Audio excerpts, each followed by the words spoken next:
দেখুন, পুলিশের কাজই হচ্ছে তৃণমূল কংগ্রেস হয়ে কাজ করা। তৃণমূল কংগ্রেস বলে দিয়েছে পুলিশ বাইক র্যালি আটকে দিতে হবে, বিজেপির র্যালি করা যাবে না, তারা আটকেছে।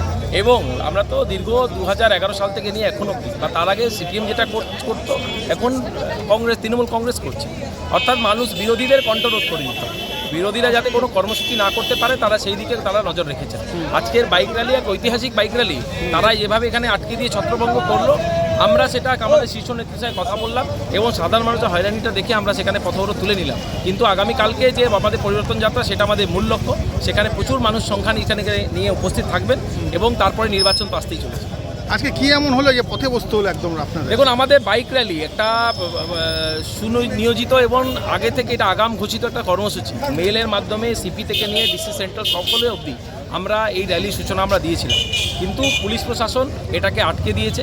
প্রায় আমরা 1.5 কিলোমিটার মতো বাইক র্যালি যেভাবে হোক আমরা নিয়ে এসেছি, বা একদম কুমোরপাড়ার মোড়ে এসে তারা আমাদের করতে দেয়নি, সেখানে ধস্তাধস্তি হলো। আমরা আমাদের নেতৃত্বের সাথে এটা বিষয় নিয়ে আবার কথা বলব। আপনার নাম? বিমল ইস্তেফানি, জেলা সম্পাদক।